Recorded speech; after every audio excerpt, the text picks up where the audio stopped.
What's up, everybody? Welcome to the latest edition of the Stephen A. Smith Show, coming at you as I love to do at the very least 3 times a week over the digital airwaves of YouTube and, of course, iHeartRadio. As always, before I get into any topics, I'd like to thank my subscribers and followers and listeners for continuing to support the show as it continues to grow. We've eclipsed 1.08 million subscribers over the last 23 months or so. Can't thank y'all enough for the love and support. Keep it coming, and I'm going to keep on coming. Let me not forget the millions of downloads we received over iHeartRadio. It's just beautiful to see the show continuing to grow, and it's because of y'all and y'all support for me, so I thank you, and I'm going to start off every show doing that. That's just what I do. Got a lot of stuff to get into today. I got this whole thing with DOGE, the Department of Government Efficiency, some of the cuts that they've been making, some of the people, some of the communities, some of the other nations that have been affected by Elon Musk cuts, obviously spearheaded by President Donald Trump as well. We'll get into that. ASAP Rocky was acquitted. We'll get into that. Something about Kim Kardashian coming up. I'll get into that. I'll even mention something else about Jay-Z I forgot to mention the other day because it's important that y'all know.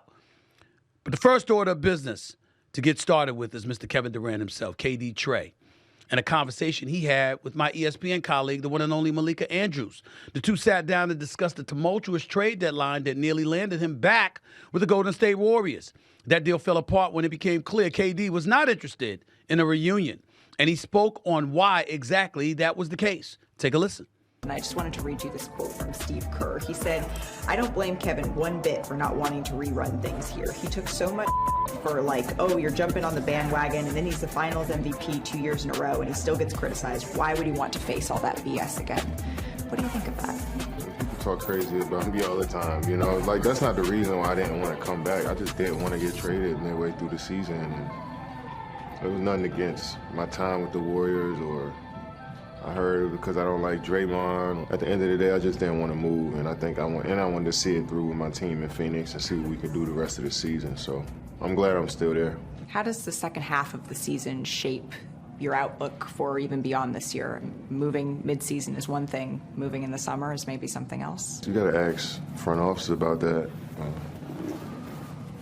I never planned on leaving or moving Phoenix, getting traded. I didn't ask for a trade from Phoenix. But obviously, when you pay so much for a team and we're not playing up to our expectation, and somebody has to go, So, you probably should check in with those guys in the front office throughout the rest of the season and see how they feel about the team. I know that I'm going to keep trying to bring my best every single day, and I let the higher-ups focus on what's next.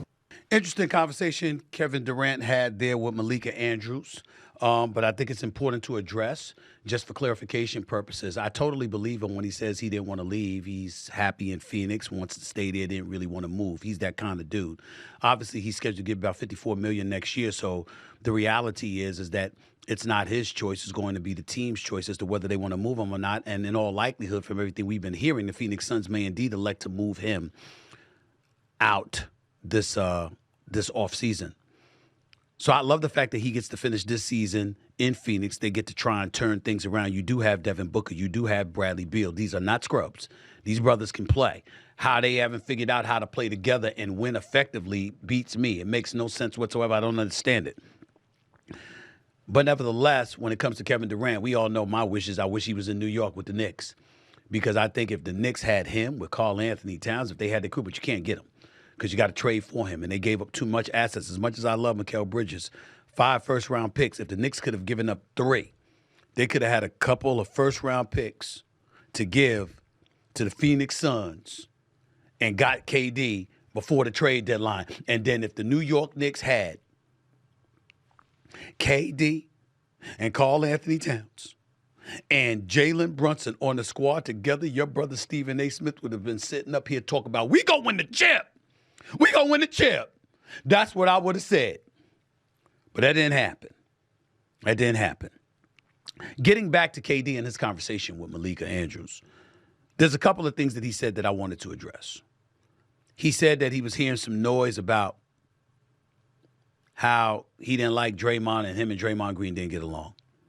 That can't be true.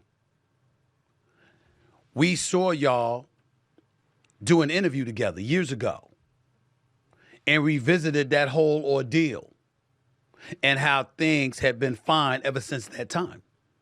And there's been no friction ever since. So why would anybody be saying that about Draymond? What do I think about Draymond?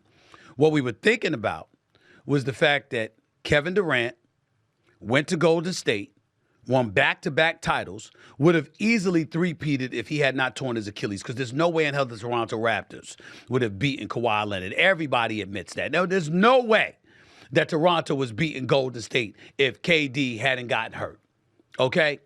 But he did. And so he was out that finals and out the entirety of the following season.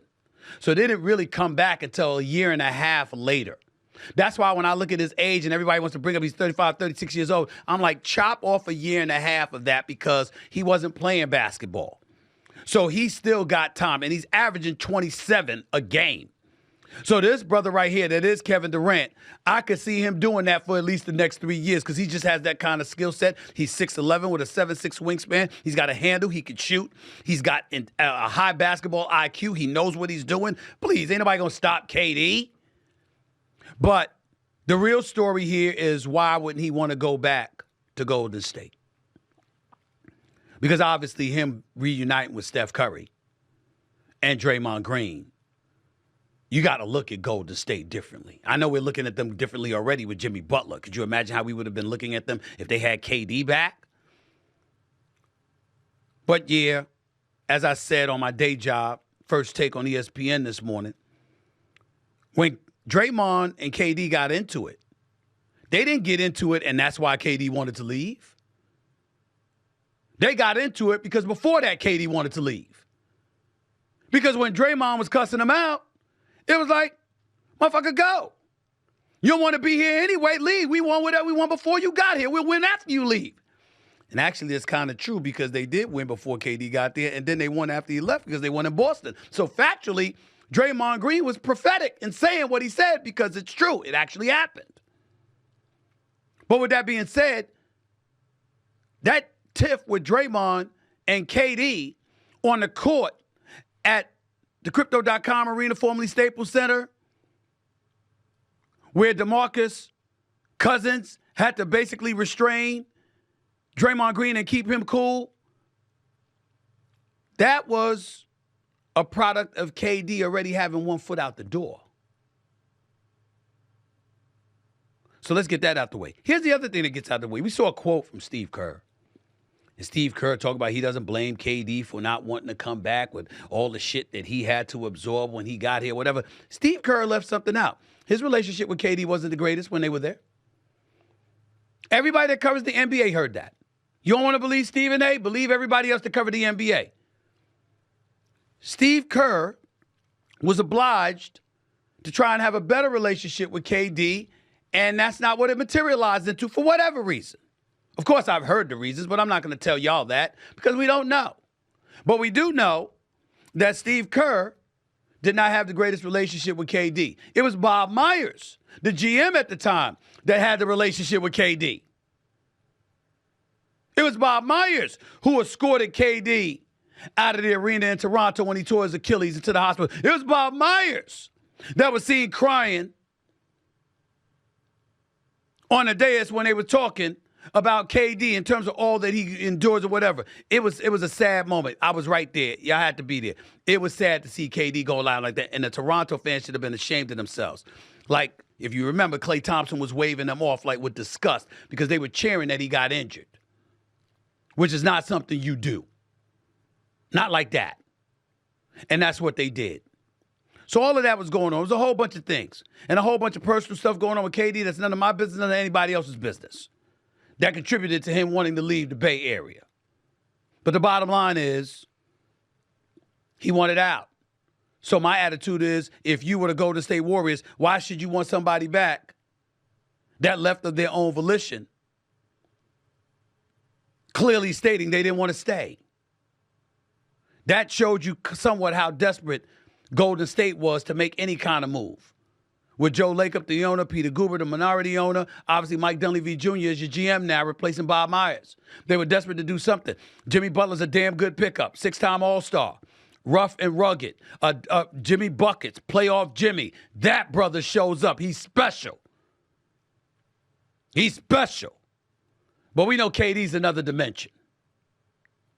But I just wanted to bring up the fact that there was a lot that went to that. And now the question that we have to ask ourselves is two things. Number one, what do we think Phoenix is going to do the rest of this year? I say not a damn thing more than they've done. They're going to be an average team. They're going to make it to the postseason. They're going to take their ass home. That's what I believe about the Phoenix Suns. I hope I'm wrong because KD is great and Bill is good people and Devin Booker. I just got love for that brother. He's special. And I think Budenholzer is a hell of a coach. He's a championship coach. We know this. He beat Phoenix for the championship, for crying out loud. It would be nice to see them make a run. I just don't see it. And as a result, they're going to have to make a move. And the likelihood is that they're going to move Kevin Durant. So where would be the ideal place for KD to be in the last year of this deal, paying him $54 million? And by the way, somebody should give him an extension because he's great, and you know that for the next, all he wants to do is hoop. He don't want to be bothered with anything else, but he loves to hoop. And that's what he gets paid to do. So guess what? You're getting your money's worth. Who should get him? I would love it if my Knicks could. I think I might cry. I think I'd cry on national television if KD landed in the New York Knicks. And I don't give a damn what names he's called me. I don't give a damn how much he might dislike me or whatever the case may be. I'd love him for life if he was a New York Knicks fan. You never hear me utter another negative syllable about that brother. I don't give a damn. He'd pass gas, I'd call it perfume if he was in a New York Knicks uniform. And I ain't apologizing for it to anybody. I'm telling you that right now. That's how desperate I am for the Knicks to win a championship. That's how desperate I am. And if KD came there and Karl Anthony Towns and Jalen Brunson didn't have to leave in order for KD to get there, Knicks, yeah. Cleveland, Boston, bring them on. That's how excited I would be, but I'm just fantasizing. Got to think about the other teams. KD in Miami wouldn't be bad. Wouldn't be bad. I'm just saying. Wouldn't be bad at all. I think about that. You know what else I've thought about? As crazy as this sounds, ladies and gentlemen? Since Sam Presti seems to know how to do everything as an executive but win a championship. Everything but win a championship. Wins division crowns, wins playoff series, accumulates an all-star caliber roster, always got a superstar or two on his squad. He seems to know how to do everything but win a championship. You know what I would do? If you Oklahoma City, I know he left Oklahoma City just like he left Golden State. Actually, it was a little bit worse than that because he was up 3-1 in the Western Conference Finals, lost the 3-1 lead, lost to the Golden State Warriors, and then joined them a month later. I get all of that, but that was a long time ago. Bygones are bygones. Who has more assets to offer than the Oklahoma City Thunder? If I'm Phoenix, I reach out to Oklahoma City to try to get some of those assets this summer. Because if I pull that off, and I got Shai Gilgeous-Alexander with KD and Jalen Williams, and I still keep Chet Holmgren as well, and possibly Hartenstein, you definitely talking a championship in Oklahoma City then. And they got the assets to do it, thanks to Kawhi Leonard forcing the Clippers to get blackmailed and give up, and OKC gives up Paul George for all of them damn assets, which included Shai Gilgeous-Alexander, by the way, along with a bevy of other things, the Russell Westbrook deal and so on and so forth. I'm just saying, if I'm Oklahoma City, if I'm Phoenix, definitely. If I'm Oklahoma City, I strongly think about that. I really, really do. Coming up, A$AP Rocky is found not guilty in his felony assault trial, much to the delight of him and his partner, Rihanna. Plus, Nike announces a partnership with maybe the most famous woman on planet Earth. But first, my buddy Chris Cuomo had some strong words on Elon Musk and the Department of Government Efficiency this week. He'll join me next to discuss what's fantasy and what's reality when it comes to Musk claims. Got another item to get into involving NBA All-Star Weekend, but before I do that, a word from my sponsor, Prize Picks.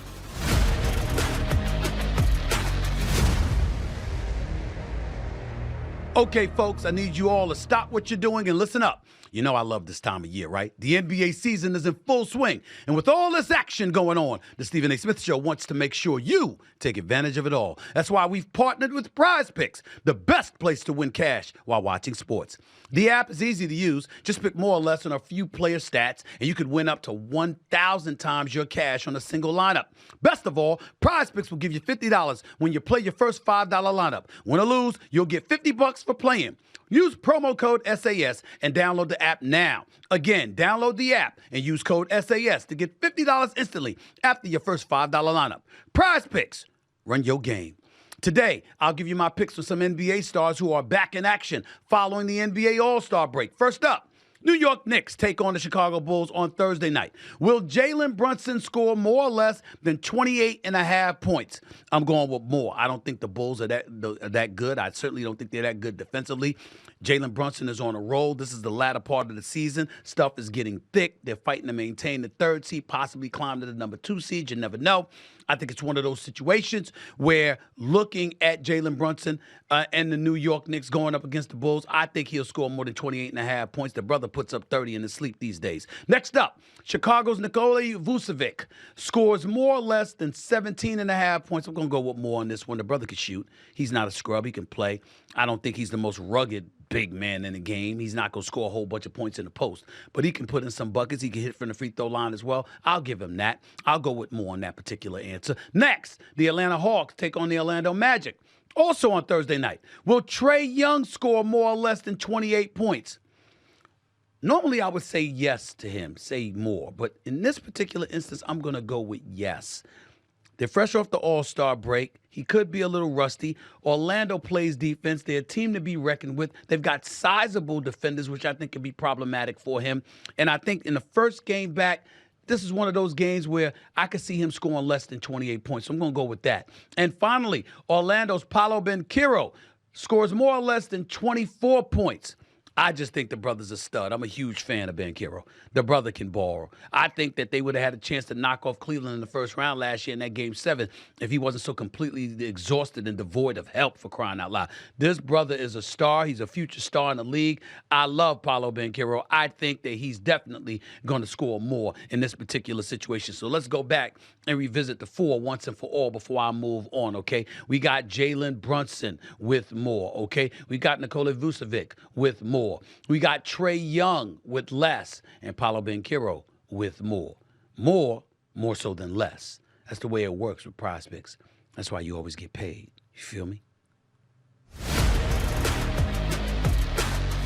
Another item I needed to get to before I went to break was the news that just came down.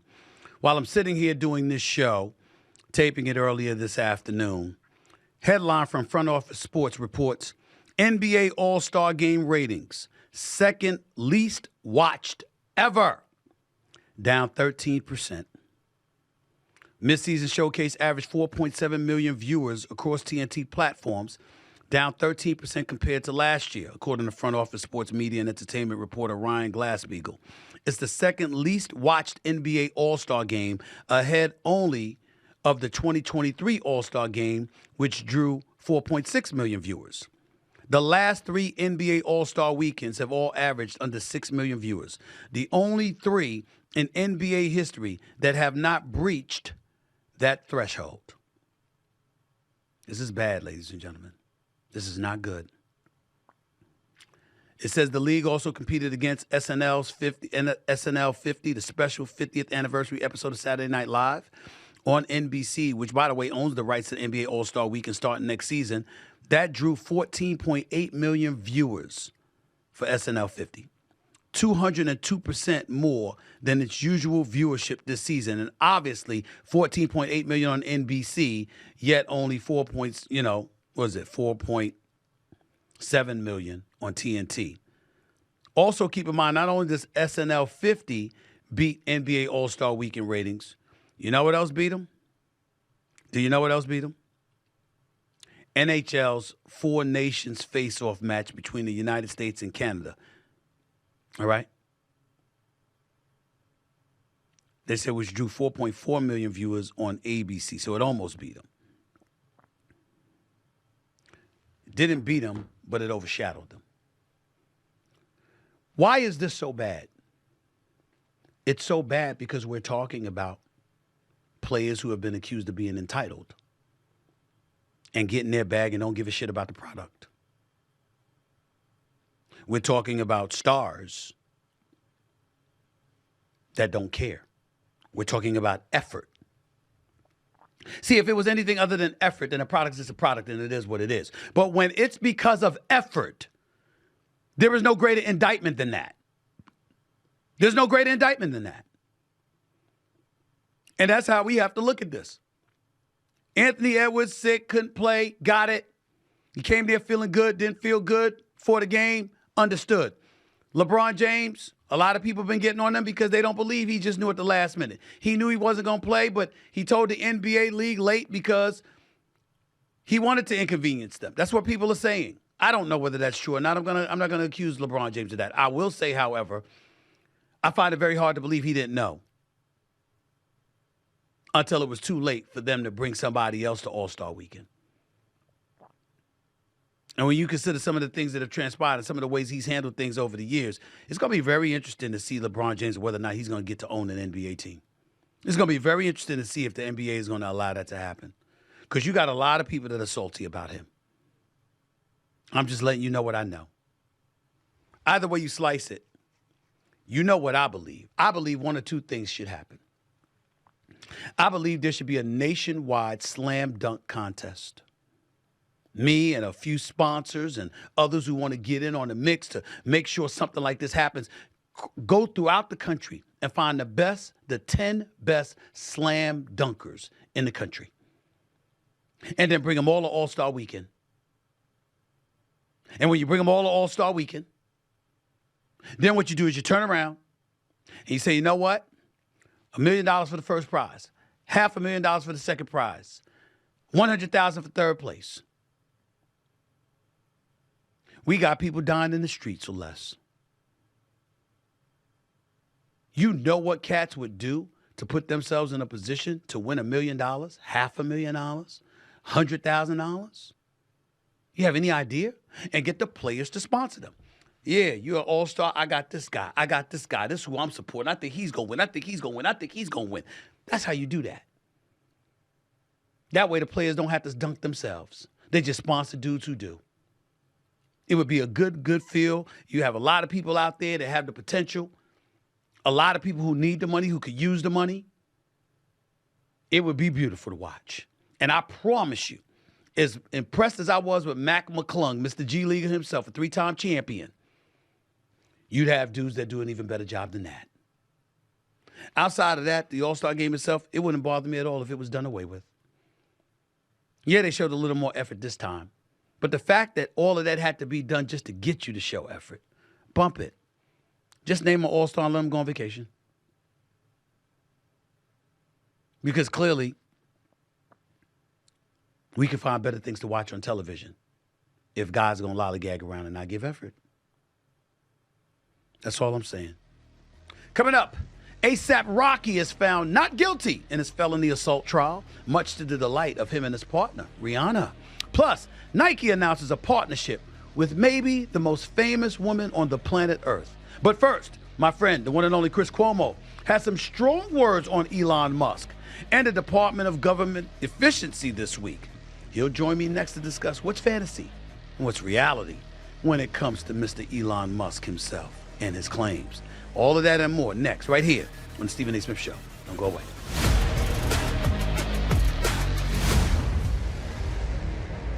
All right, everybody, listen up. With all the big-time sports action that's happening each and every day, the Stephen A. Smith Show wants to make sure you are taking advantage of it all. That's why we've partnered with Prize Picks, the best place to win cash while watching sports. The app is really easy to use. To make a lineup, all you have to do is pick more or less on a few player stats. Choose from any of your favorite players, Luka Doncic, Jimmy Butler, and Zach LaVine, all in the same entry. Then sit back and watch. The list is absolutely endless. You can play Prize Picks in over 40 states, including California and Texas. Best of all, Prize Picks will give you $50 when you play your first $5 lineup. Win or lose, you'll get $50. Just use promo code SAS and download Prize Picks right now. Again, download the app and use code SAS to get $50 instantly after your first $5 lineup. Prize Picks. Run your game. Welcome back to Stephen A. Smith Show. You know, my buddy Chris Cuomo's been on News Nation all week long discussing Elon Musk and the Department of Government Efficiency, a subject that is spurring a lot of debate nationwide. He started by breaking down some falsehoods regarding claims about USAID. Take a listen to this, please. Did USAID send $2 million to Guatemala for sex change surgeries? No. First, they only got $350,000, and the money went for a lot more than surgery. We help poor countries. Is that now bad? And if you say, yeah, America first, why do you think we do it? If we stop, do you really believe that what goes bad there doesn't affect us here? Here's a hint. Most migrants are leaving what? Distressed places. Less distressed there, less need to come here, okay? So you look at the next one. $55 million to strengthen Libya's financial. Did we do that? Yeah. But why didn't Mass tell you the project started during the Trump administration? Why would he leave that out? He wants you to get angry about something, but not blame the guy who did it? Same thing with complaining about money for tourism in Egypt. Trump did it. So if it's so stupid, isn't Trump the stupid one? Or does he really believe you are because he doesn't think you're going to check? How about that? How about that? The latest flashpoint in the slashing of government entities surrounds Social Security, who's getting paid, and whether or not some recipients may be long gone from this earth. Cuomo had something to say about that as well. Take a listen. And now he's claiming massive fraud at Social Security Administration. Now, this program matters, but not to him, because he's already botching it in favor of heat over light. He shared this screenshot. All the MAGA and the pod bros with their ski caps and their big cans on their head went crazy. Look at this. Millions of people above the age of 100 are receiving Social Security. This is the biggest fraud ever. This was to back up the claim in the Oval Office that many people receiving Social Security are falsely aged 150 years old. What a scam. So stupid. How did we miss it? Because it's BS. We did some basic research. And once again, the situation with Social Security is not what Mr. Musk suggests. Social Security uses this antiquated computer language called COBOL, C-O-B-O-L. Now, on that system, if a birth date is missing, it automatically codes for May 20, 1875. Why? There's a whole story that goes with it, but that's the answer. 1875 is 150 years ago. I thought he had these genius coders. They didn't know that? Or is he just guessing that you wouldn't know that and you wouldn't find out again? It's the latter. It's the latter. It's an accusation on my part because I'm not inside the head of Elon Musk, but certainly that clearly appears to be the case. The reality is that when you look at the Department of Government Agency, I don't have a problem with it in theory. I have a problem with who's been put in place to oversee it. First of all, Elon Musk isn't a government employee. He's basically a consultant to the president. He isn't somebody that needed to be confirmed by the Senate or anything like that. He's not receiving a check. So essentially, he gets to operate with relative impunity. Now, of course, the president, Donald Trump, has said on the record, I will be watching him. I will be supervising him. Trust me, trust me, trust me. And the cult-like following that he has, clearly, people are going to do that because their mentality is that he's the president of the United States. He's the 47th president of the United States of America. He won a fair and square election rather convincingly, regardless of what the Democrats want to say about it. It was only 49.8% to 48.3%. Damn it, he won convincingly. And he has a mandate, even though they want to try to say he doesn't have a mandate. When you win all the swing states, when you improve the demographics like the blacks, the Latinos, the young voters, when you've upgraded in 50 counties for crying out loud, no, you've won convincingly. That's what it is. And because he has that trust, he's able to get away with saying that for now. But when you see the kind of latitude that Elon Musk has at his disposal, when you see the access to private information that ultimately he is going to get, at least purportedly so, it does make you a bit nervous. It really, really does. Not to mention the fact that some of the stuff that he has said is not true, as Chris Cuomo pointed out. Social Security, not true. Guatemala, surgeries in Guatemala, not true. Tunisia, not true. What else is not true? I don't know. How much money was legitimately wasted? I want to know the answer to that question. Not only do I want to know how much money has been wasted, I want to know who wasted it. Who appropriated those funds to certain places? Was it legit? Was it excessive?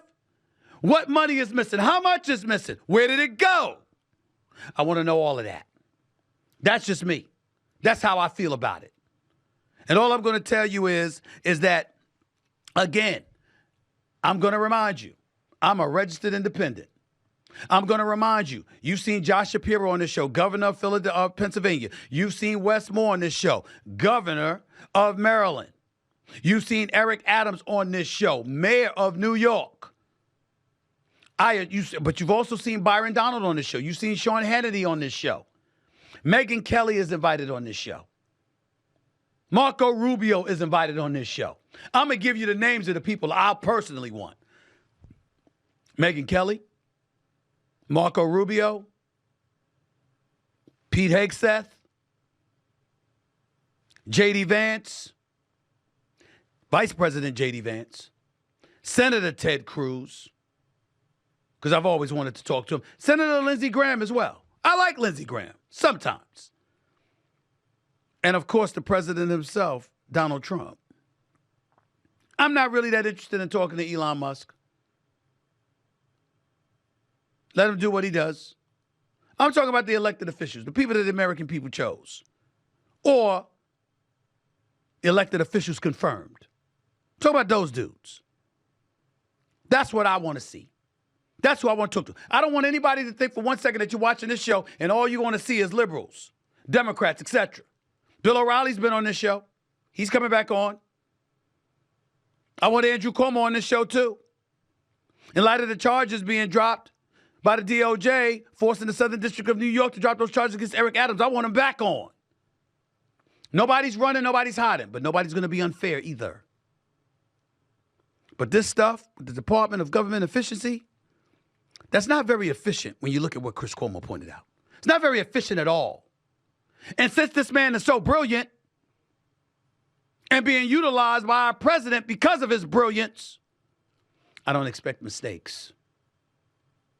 Which means if they are one, are you as efficient as the president claimed? And if you're not,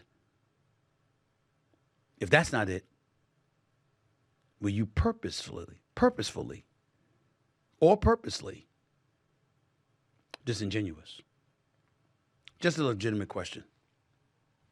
Joining me now to discuss all of this and to try to provide some clarity is none other than the man, the myth, the legend himself.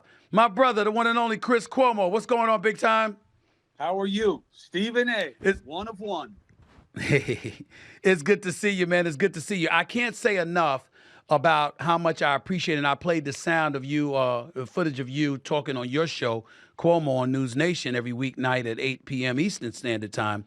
I played the clip of you talking about DOGE and talking about Social Security, talking about supposed gender surgeries in Guatemala and all of this other stuff.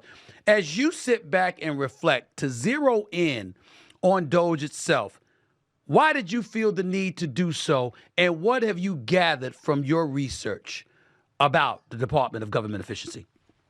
So let's start with what should be obvious. Everybody should be in favor of finding waste, fraud, and abuse. And the idea that I'm inclined or anyone should be inclined to be against the effort reeks of partisan politics. So, of course, this is great. And nobody has ever failed to find waste, fraud, and abuse. Different name, different ways. Every administration, Reagan, Clinton, Obama, everybody has let's find waste, fraud, and abuse, and they have found it every time. Government is huge. Mistakes are going to be made. Intentional errors are going to be made. DOGE does not bother me as an effort. Doesn't bother me that they're using an outsider. Bothers me a little bit that they keep being wrong about things. And it starts to smell like they are intentionally trying to get people to think that everything government does sucks. And that is irresponsible. and it feels like more heat than light. And if the reason we're bringing on in Elon instead of having Congress do it is because he's better at it, why does he keep getting it wrong? And now they say they're going to give out a $5,000 dividend by giving us 20% of $2 trillion or whatever the number is. They don't know what the number is. I thought this was about getting the deficit down. Now they're saying they're going to give us checks. It reeks of overpromising and setting up an under-delivery. So that's my angle on it. Efficiencies are good. Finding waste, fraud, abuse, great. The fact that Trump is doing it, so what? It's not bad just because he's doing it or Elon Musk is doing it, but how they do it matters. And all this hype, Stephen A., it bothers me. What do you think the intent is, assuming that they're getting these things wrong and they're doing it purposefully? They're being disingenuous about it. What could possibly be the benefit from doing that? Is that painting the government as corrupt because it will facilitate Trump's agenda down the line leading into the midterms? What could it be? Yeah, I think that's it. Musk hates government. He has said it many, many times, many different ways.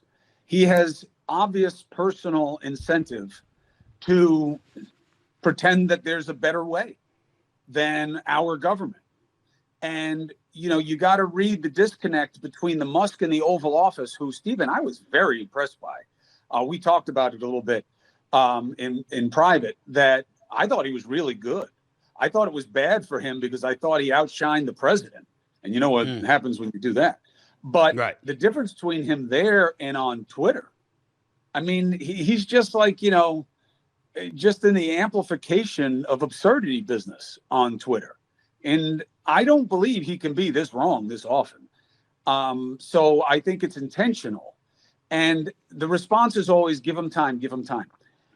It's not about time. Telling the truth isn't about time. Showing receipts of what you say you found isn't about time. You can do it in real time. I'm not coming after them about the price economy. I know 2 in 3 people think he should spend more time on it. I know that people are worried that prices are going the wrong way. I know that he promised something that he didn't deliver, which was quick change. I'm not chasing him on that because I knew he was FOS when he said it during the campaign because I knew it would take time. And we'll see what his policies do. He hasn't even had a budget in yet. So I'm being reasonable about it. But what they can do right now, they should do right now. And that's showing receipts. Let me see where these dividend checks are going to come from. I don't buy it.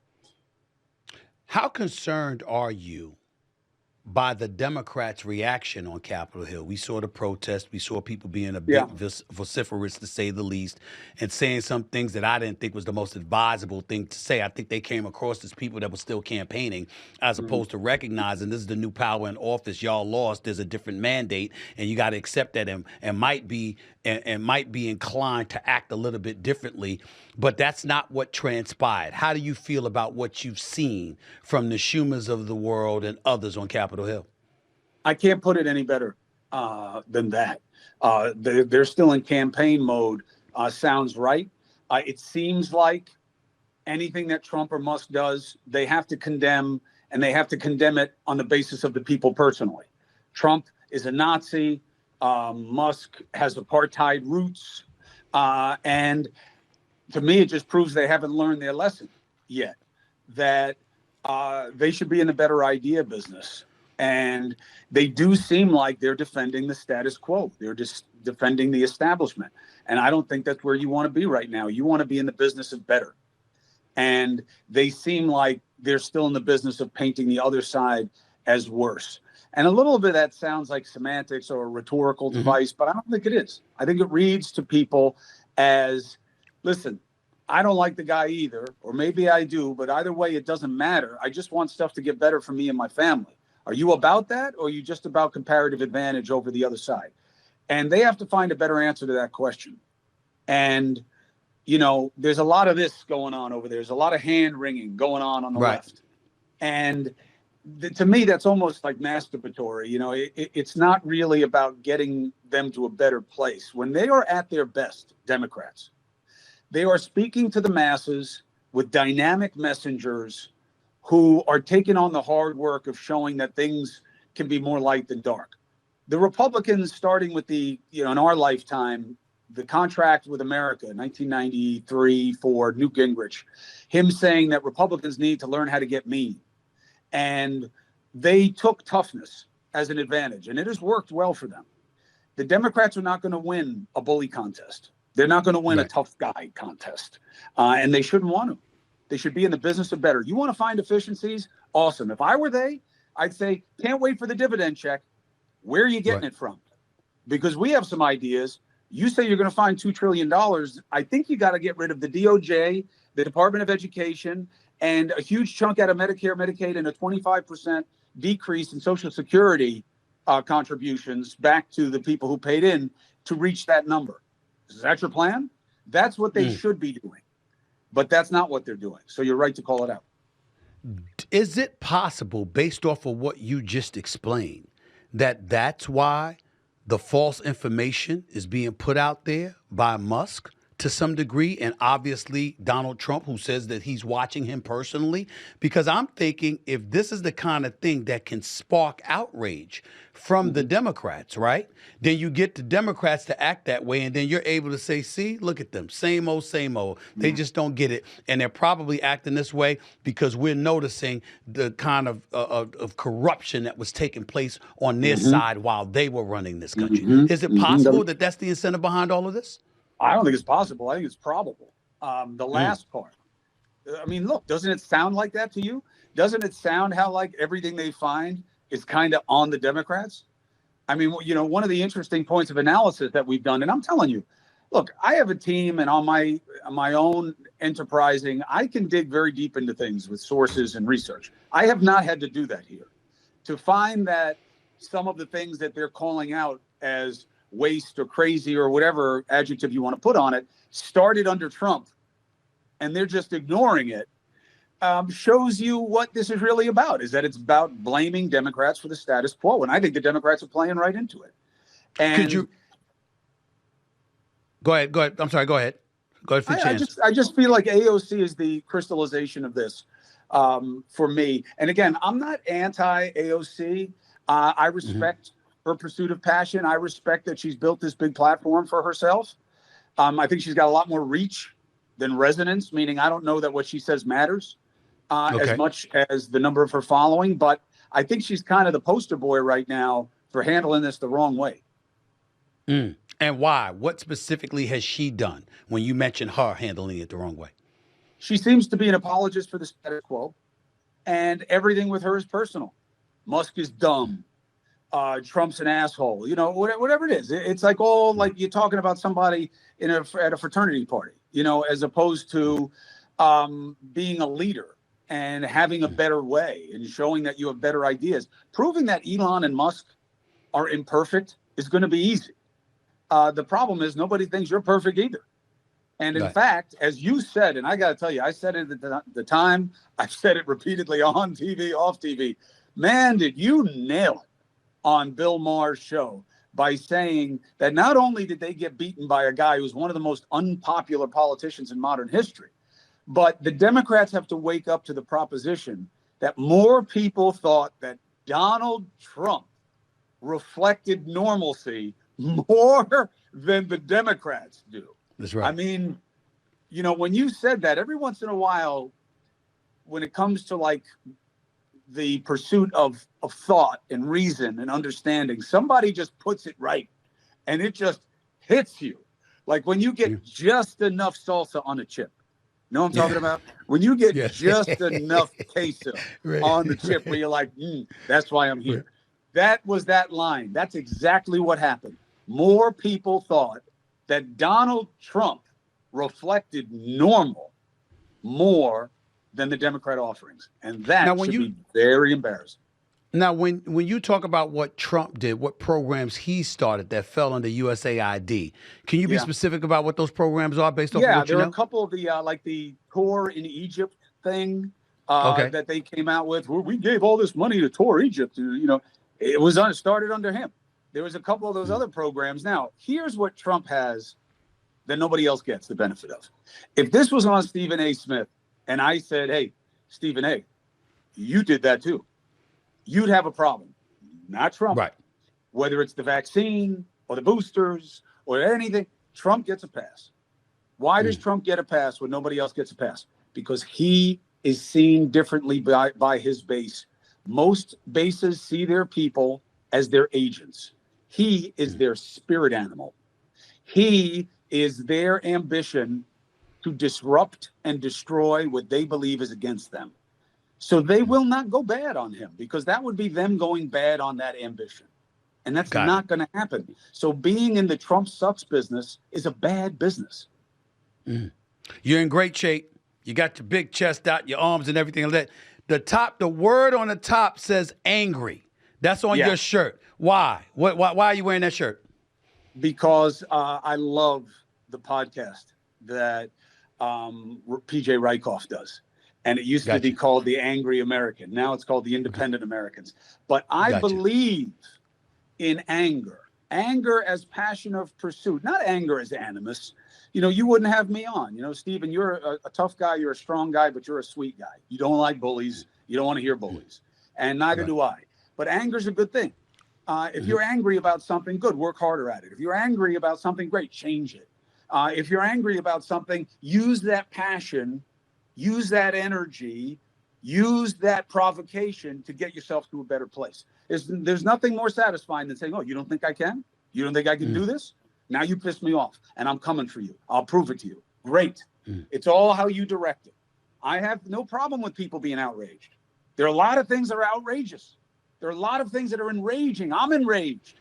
I'm enraged at myself. I'm angry at me for not being able to make things more clear, make them more obvious, be more productive about how I help people be critical thinkers and make their own choices instead of getting pushed into silos. So I'm cool with anger. It's just how you direct it.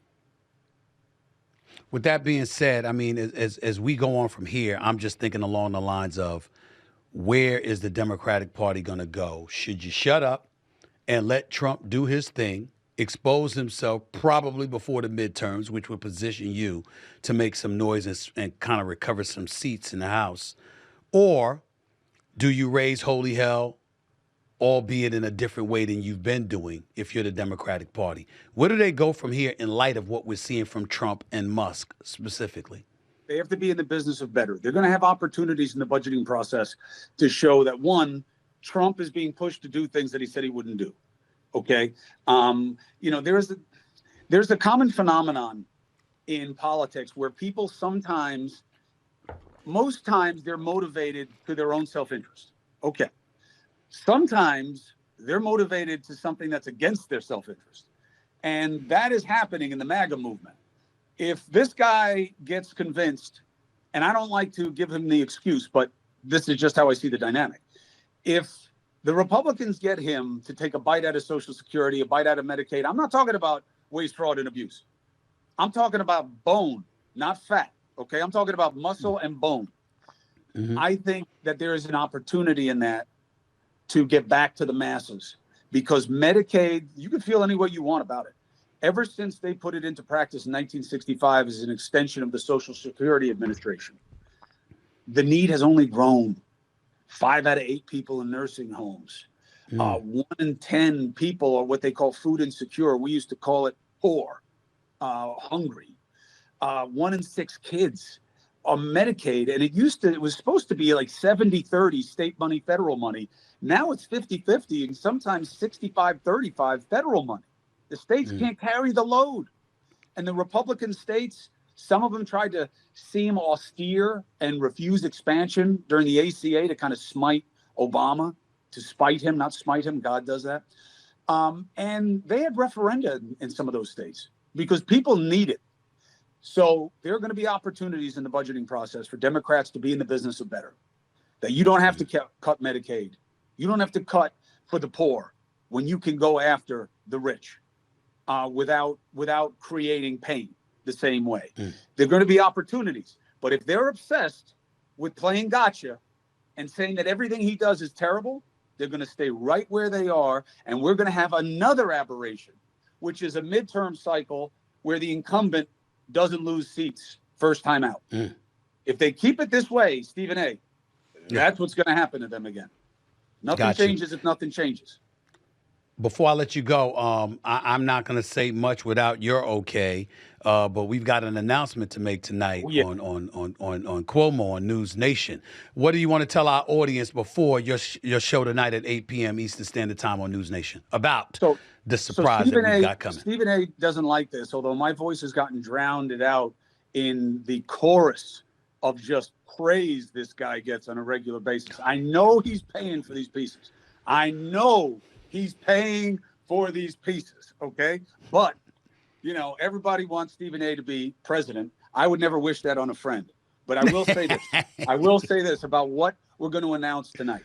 Nobody's ever done anything like it because nobody has ever had the ambition of being on an even playing field with people who have different ideas.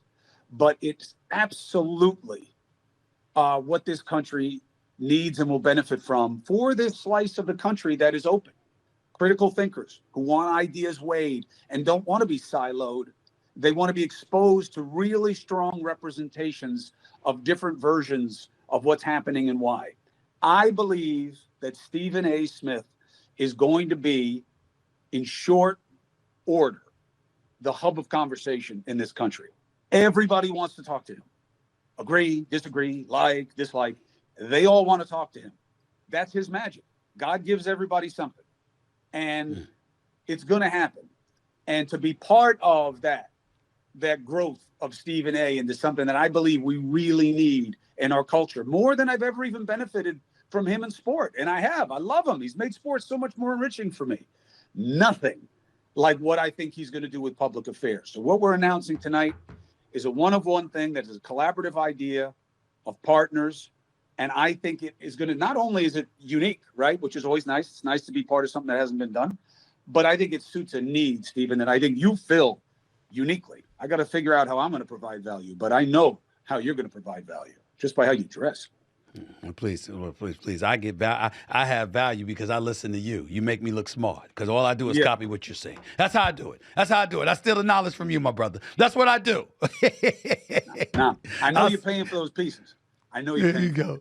And I'll see you tonight, man. And when I catch you, Stephen A., when I find out who's placing these pieces, I'm going to come at you like ugly on an ape. There you go. Oh, stop it. Chris Cuomo, man, love you, man. Appreciate you, man. I'll see you tonight. I love you. Thank you for being my friend. All right, my man. The one and only Chris Cuomo right here on the Stephen A. Smith Show. Tonight, 8 p.m. Eastern Standard Time, News Nation. The announcement is coming. You'll know what I'm talking about when you see it. Coming up, A$AP Rocky is found not guilty and is Nike banking on Kim Kardashian to be their next Michael Jordan. We'll dive into that next. Plus an update on Jay-Z. And I respond to questions from you, my fans and viewers, right here up next on the Stephen A. Smith Show. Don't go away. The Los Angeles Superior Court, County of Los Angeles. People of the State of California versus Joaquin Mayers. Case number BA 508142-01.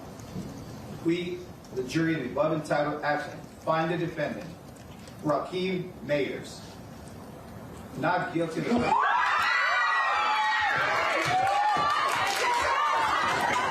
Welcome back to the Stephen A. Smith Show. You saw the big news yesterday from the world of entertainment with rapper A$AP Rocky being found not guilty in his felony assault trial. On Tuesday, a Los Angeles jury acquitted the rapper who was accused of firing a semi-automatic handgun at his former friend and A$AP mob member A$AP Rocky in an altercation in November of 2021 of 2 charges of felony assault with a semi-automatic firearm. After the first verdict was read, Rocky immediately jumped over the stand to hug his mother, sister, and partner Rihanna. He also told the jury, quote, "Thank y'all for saving my life. Thank y'all for making the right decision," end quote. Rihanna expressed gratitude following Rocky's acquittal, writing on her Instagram stories, "The glory belongs to God and God alone," end quote. A$AP, whose real name is Joaquin Mayers, was facing up to 24 years in prison if found guilty. I don't know anything about this case other than what we just read to you. Don't know A$AP Rocky at all.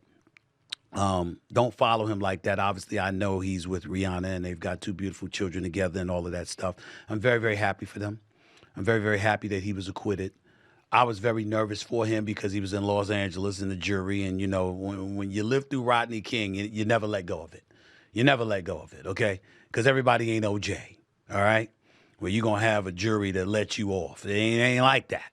And so I'm very, very happy for him. But I just wanted to take an opportunity to say something to him and to all the brothers out there who are living good lives, achieving big things. You do understand you're a target, right? You do understand that. I don't know anything about ASAP Rocky, and I'm not casting any aspersions on him. Again, I don't know him. I know that they said, according to the reports, that he had conflicting testimony, and that led to ASAP Rocky being found not guilty. So I do know that. But in the end, what it really, really comes down to is that brothers out here are doing big things. You're always a target. Always a target. Especially when you are a black man. We want to act like everything is equal and everything's the same. Everything ain't the same. Everything ain't the same. Twice as good to get half as much and all of this other stuff. Yeah, but you know what? Guilty until proven innocent, that's something that comes with today's society that we live in. And there's a lot of people out there that were looking at A$AP Rocky and thinking that he's going to end up in jail. What a beautiful, beautiful woman and a sensational artist you have as your woman in Rihanna. And y'all have a family together. And I'm not saying you're guilty of anything. I don't know what the hell. All I know is that you were found not guilty. Props to you. What I'm saying is, my brother, I want A$AP Rocky to think about those few tense moments. Not even the months and the years, the months and the weeks and the days leading up to that verdict. I want you to think about when you were standing in between your lawyers and you were facing 24, 25 years in jail. I want you to hold on to that moment and remember you want to do everything in your life possible to make sure you are never in that position again. Somebody can't accuse you of anything. Live your best life. Understand that the life that you have is a life most people on this earth will only dream of. And I'm only speaking to you as a concerned big brother because of how my mother would speak to me. My mother, God rest her soul, I didn't give a damn what situation I found myself in. Her first question to me was always, what did you do? I told this story years ago. I'll tell it again. I'm driving from a Pistons game. I'm driving through Troy, Michigan. I'm heading to the Romulus Marriott at the airport in Detroit. I got 3 colleagues in the car with me. I got pulled over. Ultimately, 8 cops surrounded my car. I did nothing. I showed no resistance. It was completely unnecessary. I knew the district attorney in the city. I wanted to go after the damn officers. I thought it was excessive. They threw me in jail for 4 hours. Damn near 4 hours.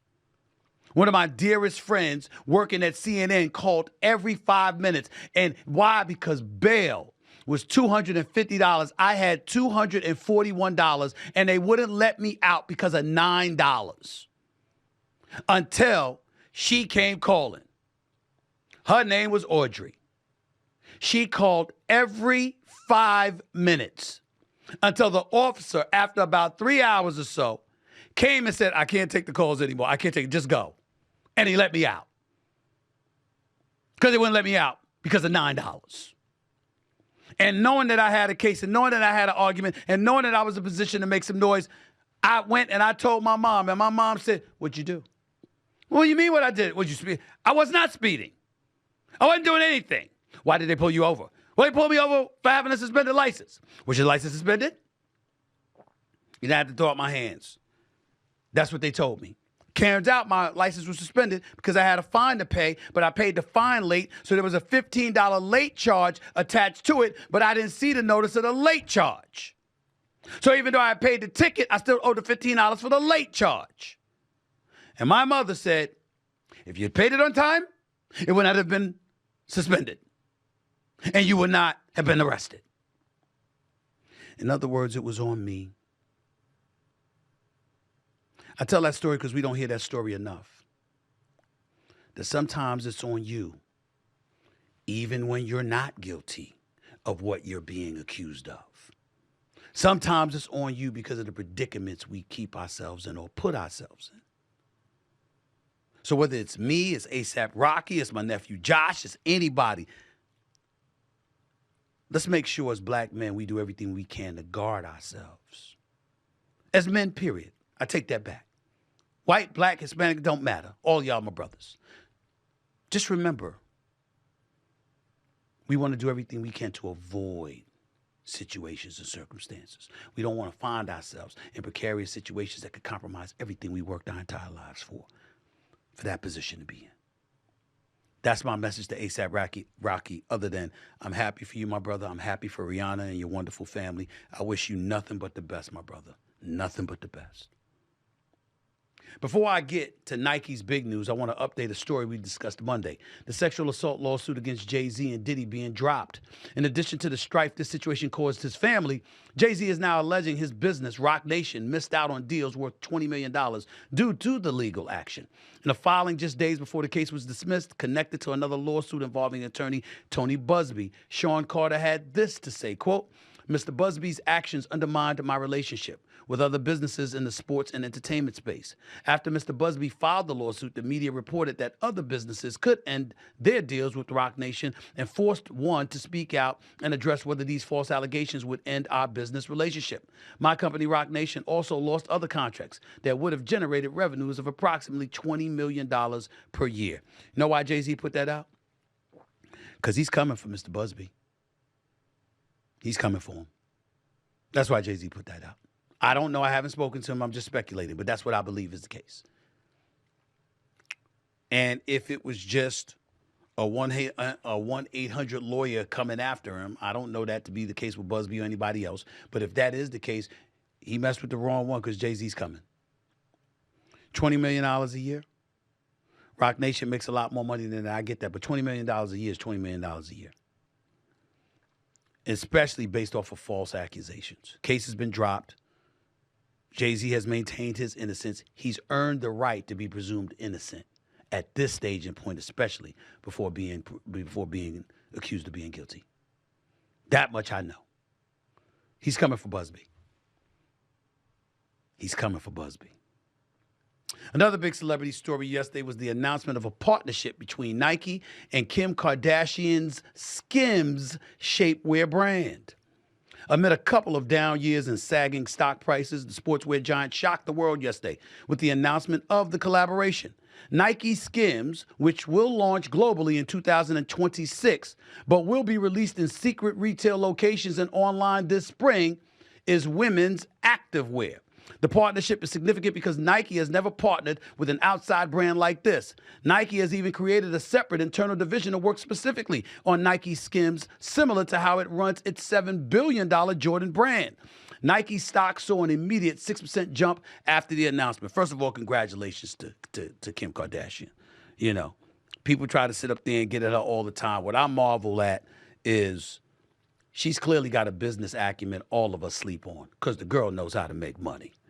Now, numerous women that I've spoken to, they rave about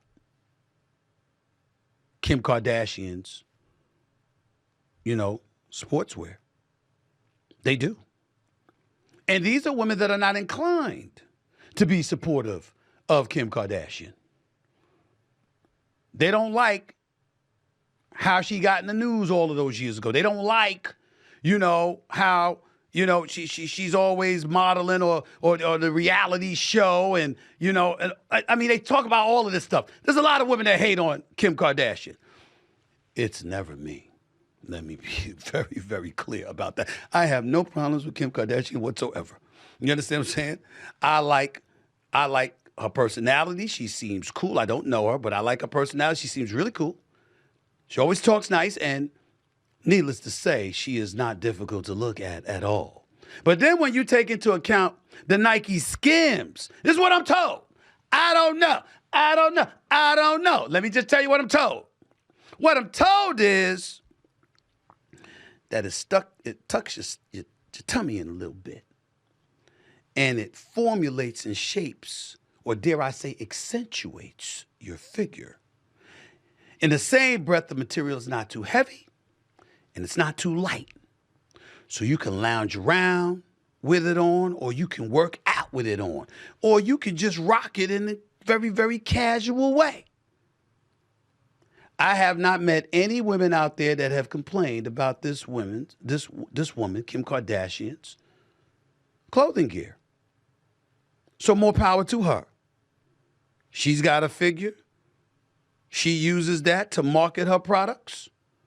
I see no problem with it whatsoever. I don't want to sound like Martin and steal his line for saying this, but all I'm going to say is, you go, girl. Yes, I'm going to say that. I ain't mad at all. And connecting with Nike, you could do worse. 6% jump. Nike stepping out of the box to relate itself to this brand. Kim Kardashian is a reliable brand. The Kardashians, period, are a reliable brand. We could talk all we want to. They're billionaires. These people got money because they've been business savvy. We say a lot of things about the Kardashians. We never talk enough about how business savvy they are. They know what they're doing and they know how to make money.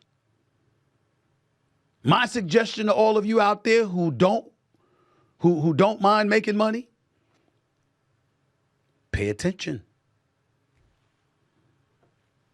Pay attention. We can all learn from somebody. And Kim Kardashian is definitely qualified to teach. I'm just saying. Let me get to some tweets and some videos before I get on out of here, please. Show me the first one, please. Let me see it.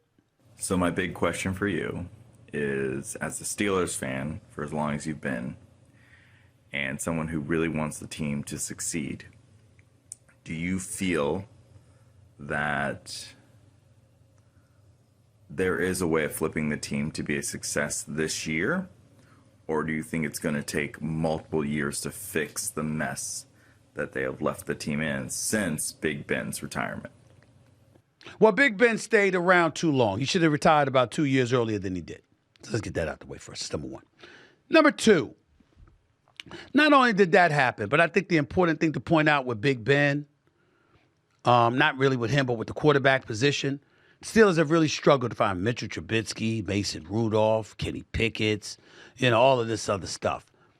I like Justin Fields. And I think that Justin Fields still might have some work to do, but it didn't escape me that he was in the starting lineup for the Steelers for the first 5 or 6 games or so, and that they won those games. Most of those games, he only had like one loss, if I remember correctly. Plus, he ran with the football, which is something we don't normally see Steelers quarterbacks doing in recent memory. So I'm happy about that. But I believe that the Steelers have an opportunity to get Aaron Rodgers. You take it. You got Pickens, you got Freiermuth, you got Harris and Warren in the backfield. You got a decent offensive line. You got a leader like Mike Tomlin. Nobody's voice is going to be louder in that locker room than his. And you got an elite defense, assuming you keep T.J. Watt. You get Aaron Rodgers. That's my deal with that. Next up, what we got? This tweet. It's hard to see the Twitter handle, but let me ask you this. Good afternoon, Mr. Stephen A. If you could have only one, what would you choose? Captain America's super soldier serum or Spider-Man's power? Me personally, believe it or not, I would tell you this. I would keep Spider-Man's. Here's the reason why. As much as I love Captain America's serum, and I went to see Captain America, by the way. Major props to Anthony Mackie and the crew. That was a damn good movie. Y'all should go see it. He did his thing. Major props to him. But let me say this to you. You know why I would pick Spider-Man? Because Spider-Man ages. See, I don't want to live forever. I don't want to be 30 years of age. I don't want to be 150 years old, but still on this earth looking 30.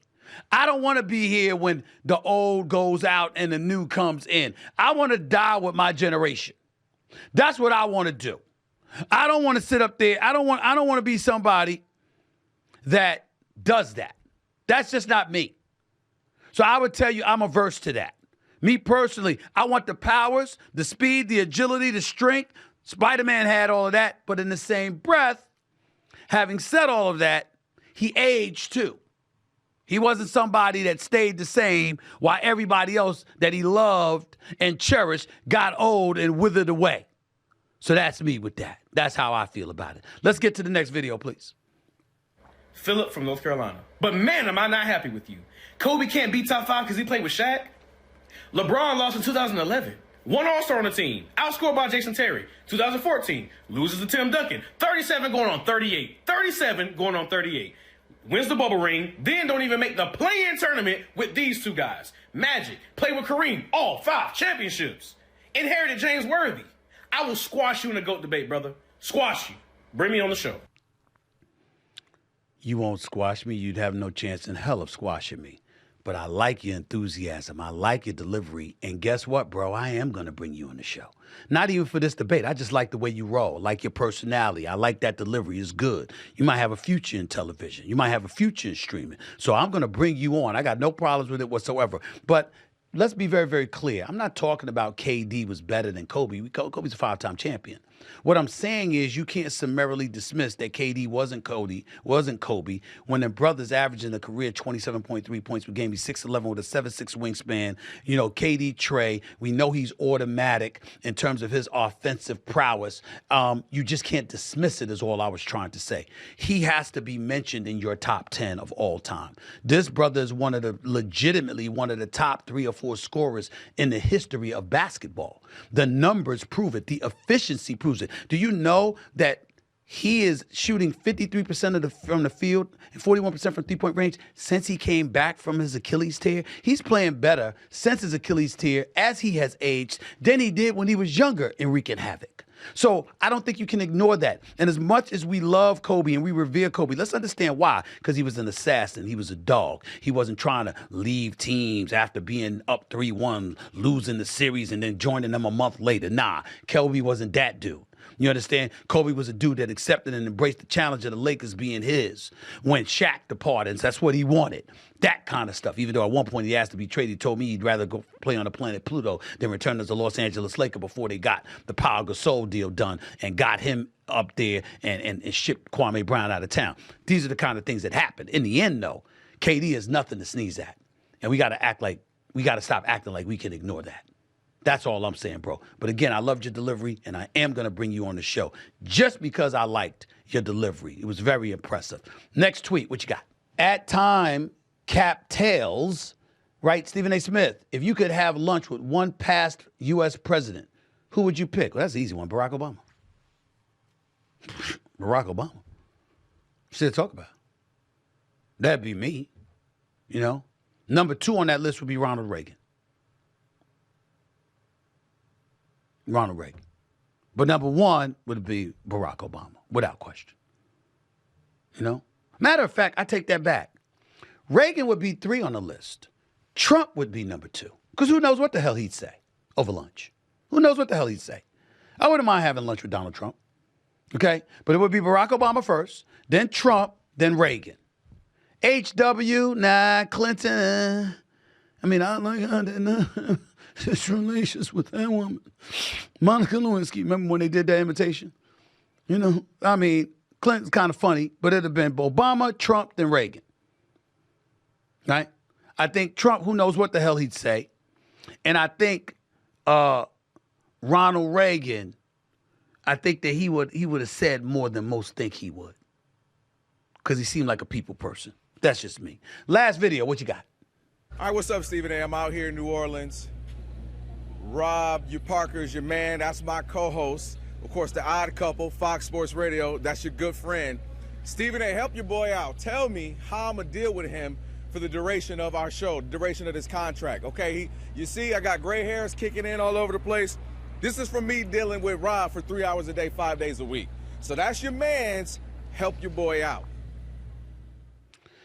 Kelvin, You don't understand. You don't understand. Just the facts, okay? Look, okay?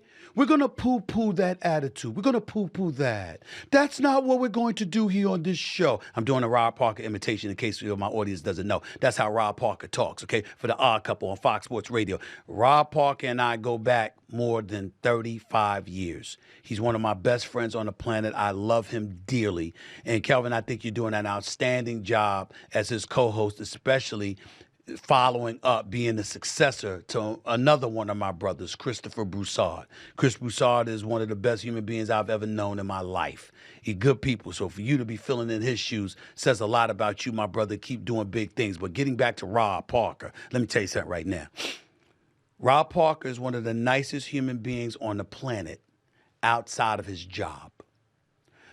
At his job, it's like a personality transplant kicks in, and he just wants to slice and dice people up with no sympathy whatsoever. This dude is on another level. He's the first one to bring up Mickey Mantle drinking issues, you know, and when he was talking, nobody was thinking about talking about that, but Rob Parker brought it up. Rob Parker brings up everything. You understand? When you talk about a hater, that's Rob Parker. No, what? What? What are you talking about? That's not true. That's Rob Parker. That's him. He'll do it and do it. They're like, what? Seriously, you know? And that's how he talks. And he's absolutely positively hilarious, okay? Sounds a bit slow when he talks, but he's brilliant. He's a really, really smart and educated brother. But he doesn't sound like that when he talks if you're listening to his voice. Not his words, but his voice. It doesn't sound like everything is long and drawn out, okay? Like he's drooling or something. But don't underestimate that brother. Kelvin, you got to sleep with one eye open dealing with that brother. Because let me tell you something. You slip up, he gonna catch you. He gonna catch you.